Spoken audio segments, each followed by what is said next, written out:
இந்த வீடியோவில் நம்ம என்ன பார்க்க போறோம்னா, ரிஷபராசிக்காரர்களுக்கு ஜூன் 2026 எத்தகைய ஒரு மாதமாக, பலாபலன்கள் நிறைந்த ஒரு மாதமாக இருக்க போகுதுங்கிறத சயின்டிபிக் வேதிக் அஸ்ட்ராலஜி முறையில் எந்த விதத்தையும் மிகைப்படுத்தாமல் உள்ளது உள்ளவாறு ஒரு ராசிக்கு ஒரு கிரகம் இந்த இடத்துல இருந்து சஞ்சரிக்கும் பொழுது எது மாற ஒரு தாக்கத்தை அந்த ராசிக்காரர்களுக்கு கொடுக்க போகிறது, எது மாதிரியான வாழ்க்கை சம்பவங்கள் உங்களுக்கு அமைச்சு கொடுக்க போகிறது, எது மாற திசையில் நமக்கு வாழ்க்கை, நம்ம பயணங்கள், நம்ம திட்டங்கள், நம்ம செயல்பாடுகள் எல்லாம் மாறப்போகுது அப்படிங்கிறதை துல்லியமாக இந்த வீடியோல ரிஷபராசிக்காரர்களுக்கு எத்தகைய ஒரு பலாபலன்கள் ஜூன் 2026 இருக்குதுங்கிறது நம்ம பார்க்க போறோம். இப்ப பாருங்க, ஜூன் 2ஆம் தேதியே குரு பயிற்சி ஆகிறார். ஒரு வருஷத்துக்கு ஒரு தடவை ஆகிற குரு பயிற்சி கரெக்டா அந்த ஜூன் மாதம் ஆரம்பத்திலேயே, மாதத்தின் ஸ்டார்டிங்லயே உங்களுக்கு குரு மாறுறார். எங்கிறது மாறுறார்? ரிஷபராசிக்கு 2ஆம் இடத்தில் இருக்கக்கூடிய குரு 3ஆம் இடத்துக்கு மாறும் பொழுது என்னென்ன மாற்றங்கள் வருதுன்னா, அவருடைய 5ஆம் பார்வை 7ஆம் இடத்தில் விழுகிறார். அவருடைய 7ஆம் பார்வை 9, 11. 7, 9, 11ல விழுகிற அந்த உச்ச குருவின் திருஷ்டி, அந்த பார்வை அருமையான ஒரு பார்வை. அதே மாதிரி இதுவரை 8ஆம் வீட்டுக்கே குரு கனெக்ட் பண்ணி நிறைய மன உளைச்சல், மன சஞ்சலங்களை கொடுத்து கொண்டிருந்த அந்த குருவின் பார்வை 8ஆம் இடத்துக்கு இருக்கக்கூடிய அமைப்பை இப்ப 3ஆம் இடத்துக்கு வரப்போ லைஃப் இன்னும் கொஞ்சம் ஈஸியா இருக்கும். ஒரு 1 இயரா நம்ம எந்த ஒரு செயல்பாடும் நம்மளால செய்ய முடியல, மாதிரியா ஒரு டிராப்குள்ள மாட்டின மாதிரி நான் ஃபீல் பண்றேன் அப்படிங்கிருக்கக்கூடிய ரிஷபராசிக்காரர்களுக்கு கொஞ்சம் சோசியல் லைஃப் இம்ப்ரூவ் ஆகிற மாதிரி, ஒரு பெட்டர்மெண்டான ஒரு ஒரு அமைப்புக்குள்ள போகிற மாதிரி, ஒரு கஸ்டமர்ஸா இருக்கட்டும், கிளைண்ட்ஸா இருக்கட்டும், கொலீக்ஸா இருக்கட்டும், ஃப்ரெண்ட்ஸா இருக்கட்டும், வெளி உலகத்துல நம்ம அன்றாட வாழ்க்கையில மீட் பண்றவங்களோட விஷயத்துல ஒன்று அதிகமா நம்ம போக்கு போறோம். அதிகமா நம்ம சோசியல் லைஃப் இம்ப்ரூவ் ஆக போகுது. நம்மளுடைய ஃபேமிலி ரிலேஷன்ஷிப், ஹஸ்பண்டா இருந்தா ஒய்ஃபா இருந்தா ஹஸ்பண்ட், மற்ற கோர் ஃபேமிலி ரிலேஷன்ஷிப் எல்லாமே கொஞ்சம் இம்ப்ரூவ் ஆக போகுது. நிறைய பழக்கங்கள், நிறைய அந்த கெட் டுகெதர்கள், நிறைய அந்த சந்தர்ப்பங்கள்லாம் உருவாக போகுது அப்படிங்கிற மாதிரி விஷயத்தை கொடுக்கக்கூடிய ஒரு அற்புதமான ஒரு பயிற்சியாக குரு பயிற்சி இருக்கு. நிறைய பேத்துக்கு பார்த்தீங்கன்னா திருமணமே 2-3 வருஷமா நாங்கள் ட்ரை பண்ணிட்டு இருக்கோம், திருமணம் ஆகவில்லை, தடைகள் கொண்டிருக்கிறது, சுப விஷயங்கள் தடைகளாக இருக்குது அப்படின்னு சொல்லி கொண்டிருக்கிறவங்களுக்கு இது அற்புதமான ஒரு தருணமாக இருந்து குரு பலனை கொடுக்குது. 7ஆம் வீட்டை குரு பார்க்கிறார். பூர்வீகம் விஷயம், அப்பா விஷயங்கள், அப்பாவோட அப்பா, தாத்தா, பாட்டனார் விஷயத்தின் மூலமாக சில பூர்வீகத்துல நாங்க சிலதெல்லாம் எதிர்பார்க்கிறோம். சில ப்ராப்பர்ட்டிஸ், சில சொத்துக்கள், சில நல்லது கெட்டதெல்லாம் நாங்க சாதகமாக எதிர்பார்க்கிறோம் அப்படிங்கிறவங்களுக்கு 9ஆம் இடத்தை குரு பார்க்கறதுனால அது மாதிரியான ஒரு நல்ல விஷயங்கள்லாம் நடக்கக்கூடிய அமைப்புகள் நம்ம பார்க்கலாம்.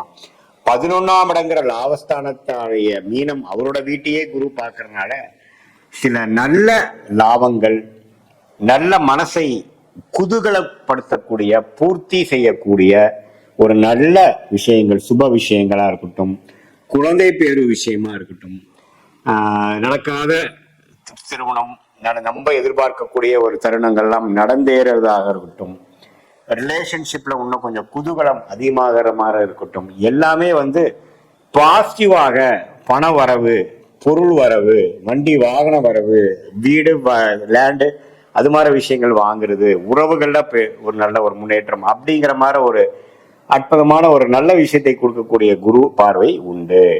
அதே சமயத்துல ராசி அதிபதியாகிய சுக்கிரனே பாருங்க, சுக்கிரனோட வீட்டிலேயே ராசிக்குள்ளேயே இருந்து அதுக்கப்புறம் 2ஆம் இடத்துல இருக்கிறார், அப்புறம் 3ஆம் இடத்துக்கு போறார். சுக்கிரனோட சஞ்சாரமும் அற்புதமாக இருக்கிறது. ராசி அதிபதியே எந்த விதத்திலும் செவ்வாயால் பாதிக்கப்படாமல், சனியால் பாதிக்கப்படாமல், புதன் குருவால் சேர்ந்து இருக்கக்கூடிய தருணங்கள் பல நாட்கள் இருக்கிறதுனால நல்லாவே மனசு சந்தோஷமாகவும், நல்ல ஒரு மாற்றங்கள் வாழ்க்கையில கடந்த ஒரு வருஷமாக சில விஷயத்தை எதிர்பார்த்து நடக்காமல் போய் கொண்டிருக்கக்கூடியவர்களுக்கு கொஞ்சம் நம்ம நினைச்சதெல்லாம் கொஞ்சம் நடக்குது. திடீர்னு சில பிரேக் த்ரூஸ் வருது. நம்ம எதிர்பார்க்கக்கூடிய ரெகக்னிஷன், எதிர்பார்க்கக்கூடிய மாற்றங்கள், எதிர்பார்க்கக்கூடிய பணவரவுகள், எதிர்பார்க்கக்கூடிய ப்ரொமோஷன், இதெல்லாமே நமக்கு கிடைக்குதுங்கிற மாதிரி ஒரு நல்ல அமைப்பை கொடுக்கக்கூடியதாக இருக்கிறது. அதே மாதிரி சூரியனோட பெயர்ச்சி, புதனோட பெயர்ச்சி, சுக்கிர பயிற்சி, செவ்வாய் பயிற்சி, இது எல்லாமே ஒரு நல்ல ஒரு அமைப்புகளை கொடுக்குதுங்க.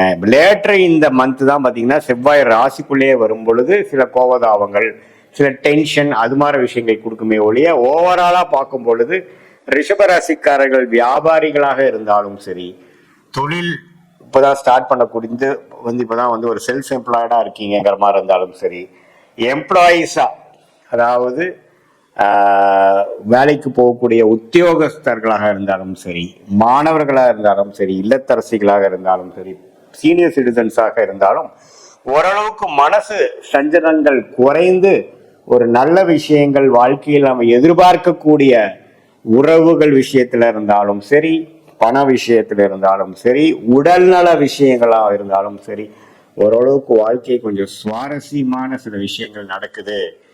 நம்மளுடைய 6 மாசம் 8 மாசம் ஒரு மன இறுக்கத்தை போக்குற மாதிரி சில விஷயங்கள் நடக்கக்கூடிய ஒரு அற்புதமான ஒரு கிரக அமைப்புகள்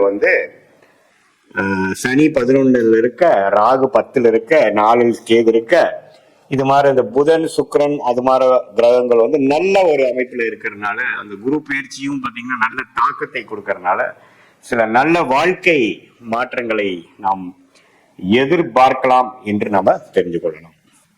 ஸோ அதனால ரிஷபராசிக்காரர்களுக்கு இதுதான் ஒரு பொதுவான ஒரு பலனாக வருகிறதை ஒழிய உங்களுடைய ஜென்ம ஜாதகம், பிறந்த தேதி, பிறந்த நேரம், பிறந்த ஊரை வைத்து வரக்கூடிய தசா புக்திகளை வைத்து அந்த தசநாதன் உங்க ஜாதகத்துல எப்படி இருக்கிறார், அந்த புக்திநாதன் உங்க ஜாதகத்துல எப்படி இருக்கிறார், நீங்க ரோஹிணி நட்சத்திரத்துல பிறந்தீங்களா, மிருகசீர நட்சத்திரத்துல பிறந்தீங்களா, கிருத்திகை நட்சத்திரத்துல பிறந்தீங்களா, இப்ப என்ன தசை போயிட்டு இருக்கு, அந்த தசை உங்க லக்னத்துக்கு எத்தகைய தசையாக வருகிறது, என்ன ஆதிபத்தியங்கள் இப்ப நடந்து கொண்டிருக்கிறதுங்கிறதெல்லாம் நம்ம எடுத்து இப்ப நம்ம சொன்ன குரு பயிற்சி, சனி பயிற்சி, இந்த ராகு, இந்த இருக்கக்கூடிய கிரகத்தின் கோச்சார அமைப்பு ஜூன் மாதத்துக்கு எப்படி இருக்குன்னு பார்த்தோம் இல்லைங்களா, அதையும் சேர்த்து வைத்து பார்க்கும் பொழுது சயின்டிபிக் வேதிக் அஸ்ட்ராலஜி முறையில துல்லியமான பலன்கள், அதாவது டிகிரி அடிப்படையில ஒரு கிரகமும் நம்ம ஜாதகத்தில் எப்படி இருக்கு, நம்ம பிறக்கிறப்போ யார் யாரை பார்த்துக்கிறாங்க, ஓவராலா பார்க்காம துல்லியமாக சயின்டிபிக்காக பார்த்து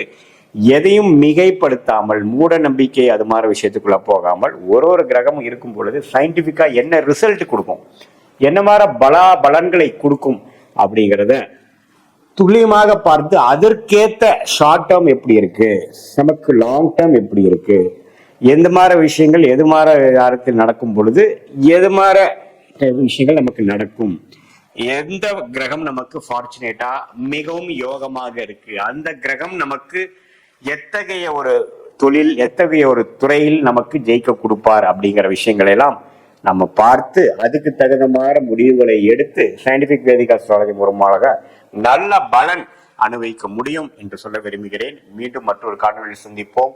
நன்றி, வணக்கம்.